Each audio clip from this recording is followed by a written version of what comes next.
Hello, let's go. Welcome back to our show this evening as we look at the fantasy baseball players of the month for April, along with our Who's Hot and Not Go Get and Cut segments. But before all that, we begin the show by asking you the question, where else would you rather be than right here? Boom! Right now, you're looking live at our split studios. This is Fantasy Baseball Now, episode 85, part of our show, Ball9.com podcast network. There will be I will be leading a prayer service for Tarik Skubal owners. I am one of you. I am hurting. Life goes on. Next man up. Not good. No. Not good. Before we talk about that, also follow us on our YouTube channel, on our Instagram channel, on our Facebook channel, on our Twitter, the app formerly known as Twitter, our X feed. Smash the like button, subscribe, do whatever, keep tuning in. All that stuff. We're worth it. Well, we believe we are. I mean, we're waiting for you guys to show it, but we do believe it. Now, that's what my therapist tells me. So yeah. Yeah, in a week where we get Zach Wheeler back and dealing, Spencer Strider back and not so much dealing, but back. We lose Tarik Skubal, Joe Ryan, Brandon Woodruff. Yep. Yet many of us can't wait to draft a pitcher in the first two rounds like assholes because we haven't learned after 30 something years that 37. your whole season could get flushed down the toilet by taking a pitcher early or a closer early, but taking any pitcher early and then they get hurt and you decided because you were set. I'm set. Oh man, I got the king of kings. I got the number one ranked pitcher in fantasy. I don't have to do anything. Then they get hurt and you neglect pitching for 8 rounds. And then you end up with a staff of guys that you're pasting it together with. And some of us can do that. And I could live with it if Brian Wood gets somebody out and maybe throw. We're going to talk about him tonight now and then. Just for you. Jesus, he's killing me. Look, it's next man up. You invest in pitchers, high, medium, low. They're all susceptible to these arm injuries. They could happen to any guy at any time. That's the reason why in our league, 5-man bench, I have 1 hitter on the bench and I have 4 pitchers. I want depth for stuff like this. And I'm just praying. Put it out there in the cosmos. Quick recovery for Scoobs. But from a baseball standpoint, from a Detroit Tiger standpoint, not a good night for Framber to go out and be a human torch and get completely obliterated 2 days after your ace of your staff. And the reason you're going to maybe go to the World Series announces he's having surgery and he's out 2 to 3 months. I get it for him. For him, I get it because he's got 200 million reasons why he wants to have that surgery now. Yeah. And not trying to pitch through it because an ineffective season and then, I need surgery costs him a ton of money in the offseason if there is one. And it's killer for Detroit because now they can't trade him. They're not going to get what you would have if he was healthy in July because he may not be back. He'll be back. He'll be back. He'll be back. He'll be back. If I was going to guess, he'll be back September, Labor Day. And then he'll make pure karma. He'll make a ton of money in September. It's karma because one of our co-owners in our league was noting how bad his team was doing over the prior few days last week. And then I just chimed in and I said, and you lost Acuna to injury. And doesn't it come around because he's the one that notified me of the Skubal injury. So, Todd, I hope you enjoyed that victory lap. Yeah, there's 2 things I think that are destined to give you bad karma. You're learning one as we speak. Announcing yourself as Mr. First Place in April brings bad karma. I've fallen behind Mr. Bob too tonight. Yeah, you're like I need a parachute. yeah, you do need a parachute. You're Yeah, you're well, you're you're like the rabbit in the Kentucky Derby who ended up finishing 13th. all right. But I'm not having fun anymore. What about the players of the month? what about the players of the month? So this is straight. So this is straight, and I did get yours. So and most of yours around here, and there's a couple you can talk about that. Yeah, I'll talk about them. I mean, there's a lot of deserving guys. So this is straight out of head-to-head points, CBSSportsline.com. So there's no conjecture. There's no, this was the player of the month. National League Hitter of the Month. Unbelievable.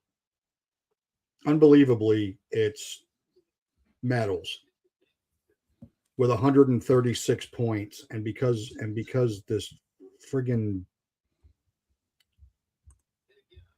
I thought our producer was going to help us this week, and he didn't. Yeah, I thought one of us wrote off Olson's career last year. That would be me. Yeah, and then the next guy, I mean, Nico Horner, we were both kind of tepid on him coming in.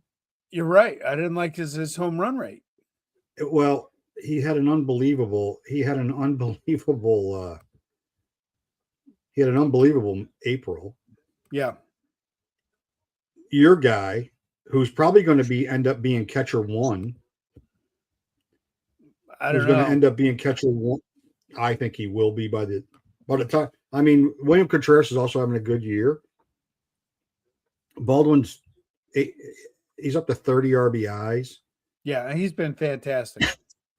I mean, everybody was on the Sal Stewart train, loving Sal Stewart as the front runner for Rookie of the Year. He's done nothing but prove that getting off to this start at 120 head-to-head points. And who you can't see on here because of our screen layout is CJ Abrams is number 5 at 115 points. And we were both way down on him too. So I didn't add ADP, which I had considered doing, but I think it's too early. I think it's too early to add ADP, but if we were going to guess, Olson was probably in the 30s. He probably was. He had the big first base went fast, right? First base went pretty quick. But CJ Abrams, 23 RBIs is fantastic for a shortstop. He doesn't score a ton of runs. Hitting 308 for April, 8 homers, 5 steals. The guy not on the list that really is I'm a little surprised his points weren't as high was James Wood. 9 homers, 21 ribs, 27 runs, and 5 steals. He kind of a lot of but don't forget strikeouts are negative points in head-to-head. You're right. So that's definitely a thing, right? Strikeouts are head-to-head in fantasy points. The NL 1 through 5 ADP was Ohtani the hitter, Soto, Acuna, Ellie De La Cruz, who's just behind Abrams. Yep. And Kyle Tucker. And we won't talk about Fernando Tatis because I was in the Diamond Degenerates League today. I was in a text string where the owner of Olson was 38. The owner of Fernando Tatis was literally considering my offer of one of Deshaun Watson's masseuses. Massage therapist. No, it's massage therapist. Yeah, whatever. Yeah, something like that. Yeah, no. American League. This is no surprise because he's been on complete fire, and that is Jordan, and he's crazy. He's crazy. I can't think of. He gives me a vibe somewhere between Fred McGriff and Carlos Delgado, and it's because he's left-handed that it's just terrifying every time he comes to bat. We talked about him a week or two ago. He's got a bat in his hand. scares the crap out of you if you're rooting against them, which I do every single game they play. Right, but Ben Rice at 135 points, Trout at 127, Yeah. Arson Judge at 121, and then Jose Ramirez, who got off to a really kind of bad start for him. He doesn't strike out. He steals bases, so he piles up points in head-to-head. He piles up points. But it's no shock with 2 Braves on the hitter and 2 Yankees on the hitter that their records are what they are. And it'll be even less of a shock when we go to pitchers, because National League pitcher Chris Sale at 86, that surprised me. Mason Miller at 74.33, that's a shitload of points for a relief pitcher. That's a lot. And it's the strikeouts. Yep. The fact that Tyler Glasnow is not hurt and is the 3rd rated pitcher head to head is really surprised me. He logged 38 2/3 innings in April. Is that a career high? That's a pre-All-Star break performance for him. Jeez. Still hasn't gotten a haircut. And Corbin Burns has been great. And there was an article today on ESPN, I think it was on ESPN, that are we now going to start talking about Ohtani the pitcher better than being Ohtani the hitter? That's also because his hitting hasn't been up to his standard yet. You got to get pitches. Yeah. I mean, he walks a ton. He doesn't get anything to hit. And you're not going to start your game off. I mean, it's bad enough you already know you got this deluge of a lineup that's going to bombard you at some point. You don't want to start off down 1-0. You don't want to start off down 1-0 just because you don't want to start off down 1-0. And then in the American League, and this is definitely going to change, but Cam Schlittler and Jose Soriano are tied in points. Neither of them were great last night. Soriano was far worse than Schlittler. Gavin Williams, who's having an iffy start tonight, is 3. Max Fried is 4, and Tyler Warren is 5. So the Yankees have 2 hitters and 3 pitchers in the top 5 in head-to-head points for the month of April. Where was Parker Messick? Parker Messick was Parker Messick might have been 6th. Okay. I knew you were going to bring him up. 2.08 ERA, 33 Ks, 0.98 whip. He was not.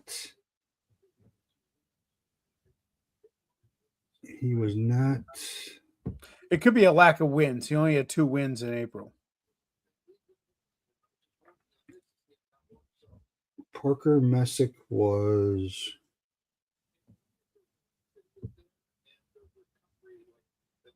Oh, I can only do free agents in the. Okay, sorry. I gotta go. I gotta get off the app. I'm still we've only been using the new app on CBS for 2 months, and you'd think I would be. Yeah, I'm not a fan. You think I'd be used to it, and I'm just still struggling from time to time with that, but I will find it. I will find it pretty quickly here. He was.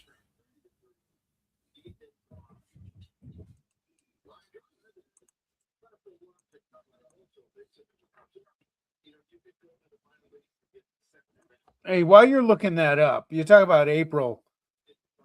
You ever see anybody dominate the way Mizorowski has? Just that strikeout rate, 51 in 32 innings. Throwing a no-hitter last week, and he tweaks his hamstring. I'm like, come on, kid, you got to stay healthy. I want to enjoy that. So Warren was 62.67 points. Ethan Hancock is 55.67, and Messick is 56.33. All right. And from a roto standpoint, Messick's ERA and WHIP is lower, a little bit lower than Hancock. And both of their ERAs and WHIP are lower than Will Warren. And they're all in the same strikeout range, 46, 44. But then when you add three wins in. Once you add the wins in, and then you take the walks away, Warren gets a little bit of an edge. But yeah, guys that were like, there are guys on this list that were. I mean, Soriano we've talked about ad nauseum. Schlittler was probably drafted. Schlittler's ADP was, if I was going to guess,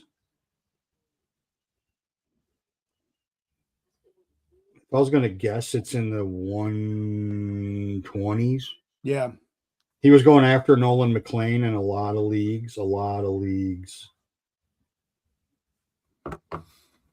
So, but they were going kind of like together. Like somebody would take Schlittler and then somebody would take McLean. Yeah. But Todd must have already seen our slide deck because he just picked up somebody that we're going to talk about for 2 starts for next week. Really? Yeah. He's a visionary. He's like the grand poobah. But I think what stands out more on this is no Skubal, no Skeens, no Christopher Sanchez, no Yamamoto. Well, all the guys you mentioned haven't been bad. No Brian Wu. Like all pitchers that were drafted. Fried was a higher ADP, but a lot of these guys were not. Yeah. And you just can't trust pitching. I mean, you just can't. No. Look, the first rule of pitching is, one, you can get all the good pitchers you want. You hate to say sometimes it comes down to luck, but injuries sometimes can be luck or bad luck. You got to deal with it. That's why you build depth. And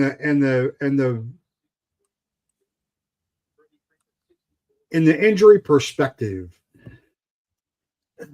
between hitters and pitchers, like Ben Rice is out right now with a bruised hand. He'll probably play tomorrow. He's available off the bench tonight. I still don't know if Mizorowski's making a start this week. Woodruff goes on the IL with a tired arm. That could be a month. Yeah, that's bad. Like Skubal's 2 to 3 months. Like you can't, like, losing those key guys, those high ADP guys out of your lineup. It doesn't matter if it's roto or head to head. It can crush you. Since we've been doing this for a million years, and some of you that are tuning in are going to have to look this name up on the Google. What year was Oral Hershiser the number 1 pick? 1990, the first year of our league. And then he got hurt pick ever. The first pick ever in the TSBF. And he didn't pitch an inning that year. Yeah. It started way back when, and it's been a consistent theme. You just never know. I mean, 36 years of data is pretty good. Is enough of a data point that we should all know better. Yet we don't. But you got to have you got to go get good pitchers. You just hope they come with good health. Right. That's the thing. I went and got Skubal in the offseason and Gunnar Henderson for Witt. Gunner's been fine. Average got to come up. But you got to go get the best pitcher in the game. You go get him. And, because he hasn't had an injury thing for a couple of years now. But that's the way it goes. So you got to, like I said, you got to have some depth. Next man up. Do the best you can. Exactly. And pray to God Brian Wu becomes Brian Wu, because he is testing my patience. Yeah, I'm going to give you more time to vent about him shortly. Let's go to who's hot, and let's talk about if we're buying these guys while we're talking about who's hot. All right. Go ahead. I'd never heard of Mr. Vargas till very recently. He's 34 years old.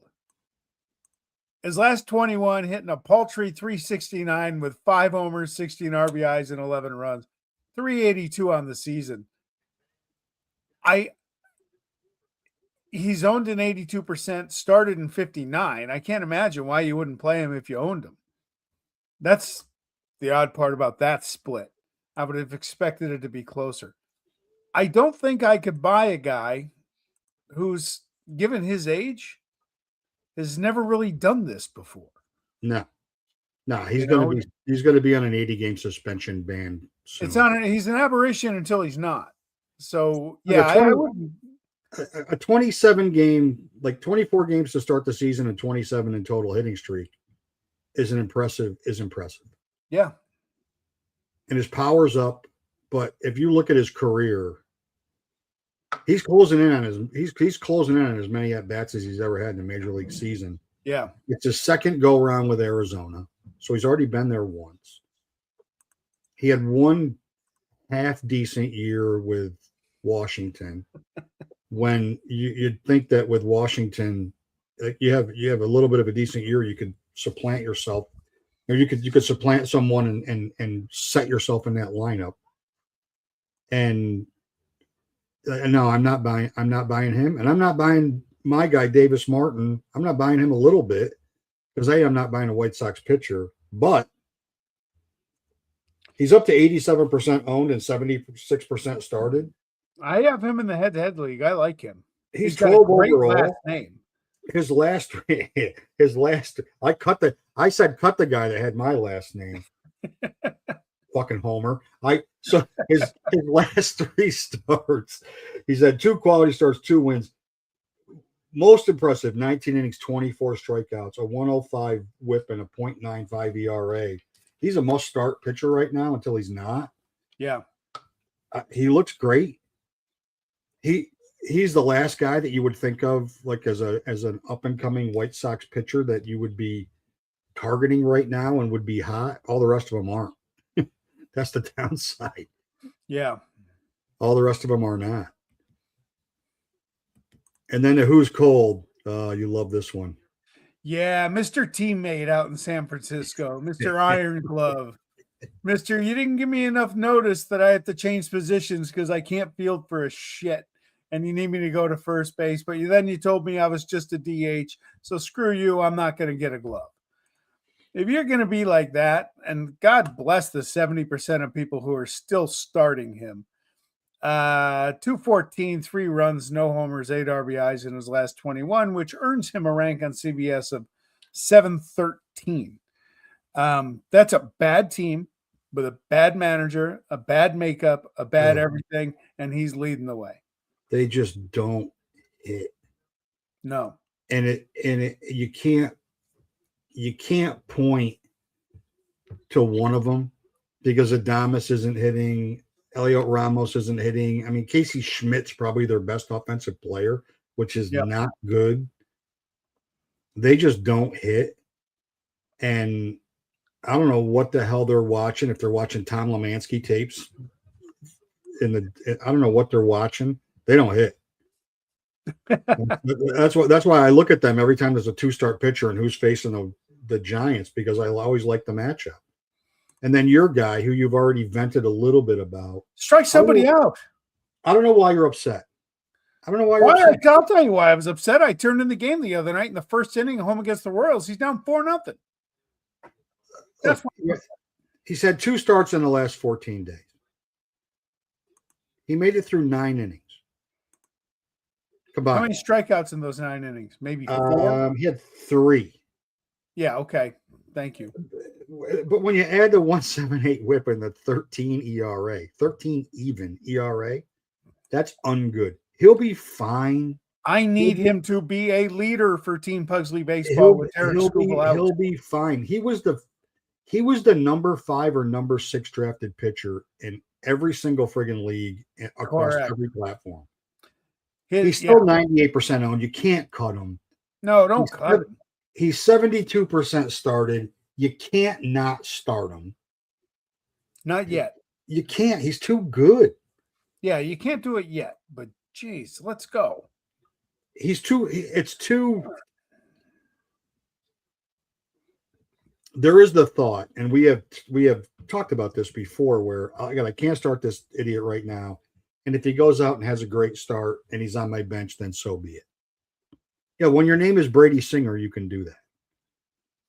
You know what I mean? When your name, when you're Kyle Harrison, when you're Luis Heel, okay, he had a great start. Maybe I'll put him in for next week. When you're this guy, you can't not start him. Yeah. Like you can't, because there's too much. The body of work is too big of him being really good to panic on a guy like him. But right now he sucks. He's terrible. Thanks. And they're still winning games. I already had him in mind. I already had him in mind. And then when I did a stat lookup and it came up on your team and TSBF, then it just, all right, I'm definitely doing it. And to go get him, you beat me to your guy. You beat me to your guy. I picked him up in all leagues when I heard he was pitching and he was up, because I love Logan Henderson. I've been on him. I had him on my team last year for the Cup of Coffee before they got him back to save his arm. He started and owned him 54%, started in 14. I didn't start him this week. Just the Yankee offense is just killing people. But AAA this year, 1.02 ERA, 1.22 WHIP, 26-9 strikeout to ball ratio. And I'll remind people out there, he was called up last year before Mizorowski. I think yes, he was, and he was there early. Then they sent him back to manage his innings, brought him back up. He hurt his arm just a little bit. But Logan Henderson, I picked him up in all my leagues the other day because I think he's going to get a real good look now. And then my guy, Nathan Church, I've gone Cardinals back-to-back weeks, which makes me a little bit nervous about what I'm looking at. In the last 2 weeks, he's 283, 4 homers, 10 RBI, 6 runs, and a steal. He's only 30% owned, and there's outfielders that are performing far worse than him. Yeah. And 23% started. But he's got 107 at-bats on the season. So he's had most of his at-bats in the last couple of weeks since they started playing him regularly. Yep. And he's producing. And I mean, I don't know how you don't go get him. I've been staring. Ramon Laureano, who's making me want to drive a stake in my eye, and I can't take him out because if I decide to take him out of the lineup, he homers like he did last night in a bullshit game. He always finds a way to pile stats. But like, would you rather have Nathan Church or Varsho? Right now, I'd rather have Church. Yeah, I've been looking at Church for a couple of weeks now. I haven't acted on it yet, but I want to see a little more. Oh, and here's another guy who's not, by the way, since Lawrence Butler, get your head out of your ass. Thank you. Okay. Yeah, he's yeah. My God. Well, your guy, I only been saying it since they signed him. Been saying it. I hate to be the Debbie Downer guy and say that he's not a closer. Hate to say it. Hate to keep bringing up the league in homers allowed last year, and they still made it to an unbelievable World Series. Hate to say it. Who are the 42% owners starting him? And I have soft spot for Jeff Hoffman. He went to the same high school my kids are going to go to. But I got no soft spot for Jeff. And Louis Varland is kicking ass in that role. So that So the only reason I would think that you would still be starting him if you had him is that you're in a league where holds are a thing. But even then, I don't know. That's why I said cut him, even on holds league. I agree. I 6.14 ERA and 1.84 WHIP. I mean, those are bad numbers. And from a guy that was a big question mark to start the year. Yeah. It feels like they were waiting for a reason to make a move. And he gave him plenty. And he gave him plenty. And then my guy, 3 years of him, I've been waiting for him to break out. He broke out when they called him up, and he's been injured and underperforming ever since. And like Evan Carter, he's still 41% owned. I have no idea why. 16% started. I have less of an idea why. He's hitting 170. He does have 5 stolen bases, but 3 homers, 9 RBIs, 11 runs. And I get it. Texas is a funky lineup, but he's losing playing time to Leotis Taveras, to Andrew McCutchen. He only plays because Langford's hurt. Like, they just don't know what to do with him anymore. He's probably a change of scenery guy, but he's certainly not. But he's certainly not a guy to have. By the way, Framber Valdez, you touched on him earlier. He gave up a couple back-to-back homers, and then on the next pitch, plunks Trevor Story. Well, he got excused from the game down 10-2. Well, at least he didn't hit his catcher. That's true. At least he hit the opponent this time. Getting better. He's becoming more of a teammate. He learned his lesson. He didn't meet with Raph Devers before he had that conversation. And then to look ahead, Washington, where I will be on Thursday with 35 of my closest friends. Sweet. I like the Nats this week. They're 4th in MLB in runs scored. You wouldn't know it by their record because they can't pitch, but they can hit. And especially on the road. In Cincy, the Nationals have a great road record this year. The home record not so much. Baltimore could be a nice cure for them because they can't get out of their own way. Wood, Abrams, go off. Yeah, look, they're not dissimilar from the Astros. Like, I mean, you can score a ton of runs. You can score as many runs. I mean, you can score 1 million runs, but if you give up 1,000,001, you're losing games. And they're both at the Astros and the Nationals are both at the bottom of the league in runs allowed, and they're both near the top of the league in runs scored. Yes. Not a recipe for success.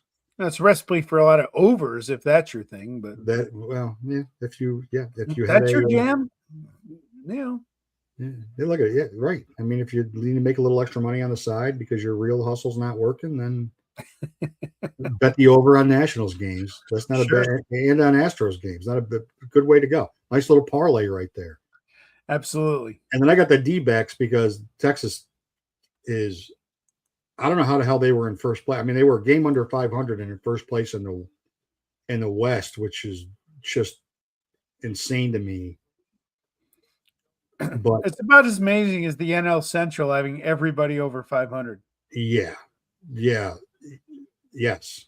But I like the Arizona going to Texas and at Colorado. Yes. Who remarkably, the Rockies starting pitching has been pretty good. But if you watch box scores like we do, and you see the Rockies up 6-2 in the 7th, and then you look 5 minutes later and it's 11-6, you know they went to their bullpen. Yes. You know they went to their bullpen. And I can't believe that you picked the most boring player in Major League Baseball. Well, but hey, his last 3 starts, 1.47 ERA, 15 strikeouts in 18 innings. You could live with that. He started in 35% of leagues. I would caution anybody that's listening to this advice. I would go out and get yourself some antacid tablets for his starts at home next week against Miami and Milwaukee. You'll probably need them. But if you need a guy for that 5th spot that's got 2 starts, you could do worse than Bailey Ober. And I never thought I'd say that. I think Ober is Swedish for vanilla. And then Todd, who obviously saw the show before we aired the show. Maybe he's from the future. I don't know. He just picked up Peter Lambert, and as much as their pitching has sucked, he's probably been their best pitcher. Rockies cast off Peter Lambert, and he's got Seattle at home and Texas at home. And the reason I like the matchups, even though he's got Kirby and DeGrom next week in his matchups, both of those teams could be shut out at any minute. They could both score 15 runs too, but they could equally be shut out. and he's only in the 30s for ownership. And if you need a reach, and you need a 2-start pitcher, and you got Merrill Kelly on your roster, you might as well go. You might as well take two opportunities at bad starts as opposed to the one bad start you're going to get. I had so many candidates for who to cut this week that I literally just put them in a hat and drew a name. Merrill Kelly, Royce Lewis. I was going to turn. I was going to turn on my. I'm at that stage in my relationship with Royce Lewis where I hate him now. You should hate him. No, but I finally realized he was abusing me. Well, and somebody finally talked sense into me, and I finally saw it for what it was, as opposed to, he'll be okay. It's my fault, like that kind of thing. But it wasn't my fault. It's his fault. He sucks. So you were enabling him. I was enabling him. And thanks to, a good long look in the mirror, 5.5 hours of therapy and a half a bottle of bourbon, I finally realized that it's him. It's not me. I've done nothing to deserve. I don't need this. Yeah. Therapy and a bourbon bottle. Probably my daughter would be not happy. She would be very unhappy. Hey, whatever you got to do to get yourself through the day, it's okay. It's okay. Exactly. All right. Now, looking ahead, next week we are a Wednesday go, correct? Yes, we are. Yeah. All right. Yes, we are. We are a Wednesday go. Jacob deGrom. Yankees spotted him 3. He gave them all back. That's not good to hear. I almost traded for him the other night, and this value could go down a little bit. Darling of the week, Cade Cavalli. Not great. What kind of bourbon is the question on the table here? Bullet. Tonight is Bullet. Tonight is Bullet bourbon.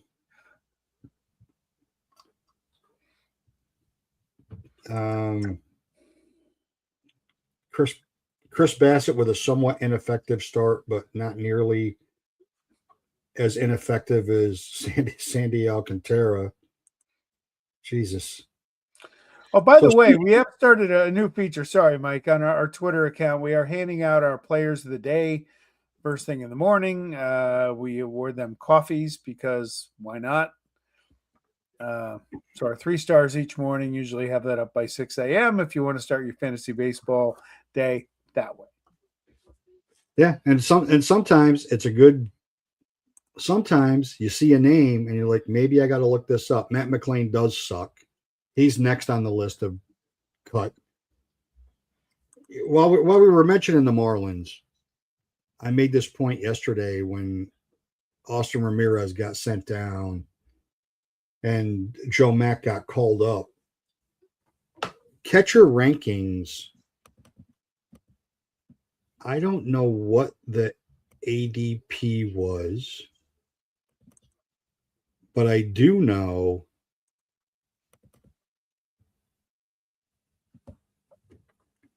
that you had Ramirez 9 and I had Ramirez 5. Wow. And at the time we did this, Ramirez was he was a 76 ADP guy.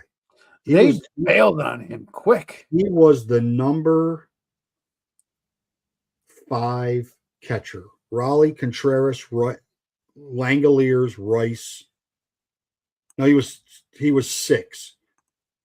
Hunter Goodman and then Ramirez were the top 6. And boy, did they.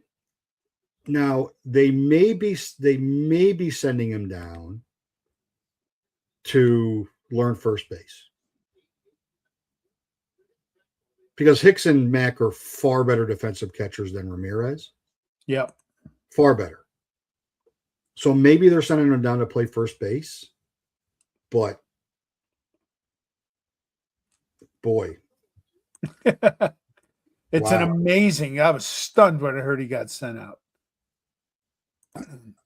Yeah, I mean, and plus he was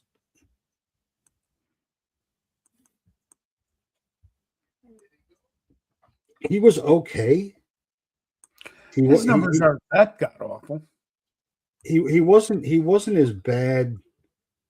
He wasn't as good as last year. But in that lineup, I mean, he was hitting 230.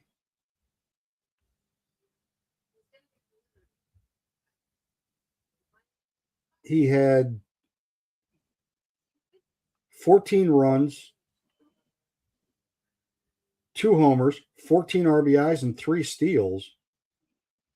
And he was hitting 230. Last year he was 231, 21 homers, 16 stolen bases, 67 RBIs, and 72 runs. So a month in, he was on almost the exact same pace as he was except for power. He was on almost the exact same pace that he was on last year. Yeah. From a production standpoint. And they have to be sending him down to play first base.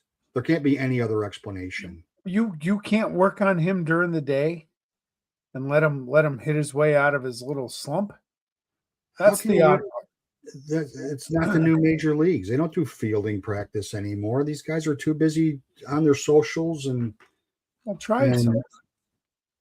I mean, yes, they should have been having him take 10,000 ground balls at first base, and brought former Marlin Fred McGriffin to work with him. And just that's what Scott Hatterberg did in the movie Moneyball, and look how that turned out. He had a big home run that September.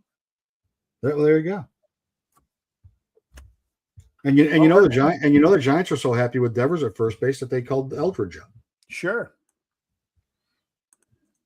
He might be a must-add guy. He's a large human. He's a large human being. Yes, he is. Yes, he is. He's a large man. he's a large man. So is Oren Kerstead, and I don't even know where he's playing right now. So, yep. I think he's in Baltimore, but nobody knows what's going on. Nobody knows who's playing in Baltimore anymore. No, they have absolutely botched that entire thing. All right, so we are next Wednesday. Is that correct? We are Wednesday. All right. Awesome. We are Wednesday as graduation season's in full go. College graduation season's in full go, and fortunately / unfortunately, I have 3 graduations in 5 days to attend. So sweet. Yeah, it'll be great. But get some of the bullet going. Can some of these people get a job and start paying me back? I can give you I'll be able to give you a report on my Knicks Sixers Game 4 visit, which my future son-in-law decided to buy a ticket to bring me to. I'm like, you're an idiot. You'll be welcomed warmly. I will be beaten to a pulp on Sunday. There might not be a Wednesday show. I will be. If you look at Nationals highlights on Thursday's game, I will be sitting in the first baseman's view with a Montreal Expos hat on, because they stole the Expos. And and that's the week. And then hopefully at this time next week, I'll still be in first place. Awesome. Yeah. And I can get a head-to-head week going where I don't have negative points to start the week like I have for 3 weeks in a row. Yeah, it sucks. I'm sorry. My team sucks in head-to-head. Anyway, we got to hang in there, Team Pugsley. We can endure the Skubal injury. We will overcome. You two can out there, you other Skubal owners. Figure it out. Yeah, the only guy that I wanted to have multiple shares of that I never found a way to get multiple shares of, and now I'm glad I don't have multiple shares of. And Brian Wu is another one. I got beat to him. I got sniped on him on pretty much every single league. Yeah. He's got to get it going. He will. Need you, Brian. All right. Next Wednesday. Peace. Boom. See ya. Peace. Got Merrill Kelly.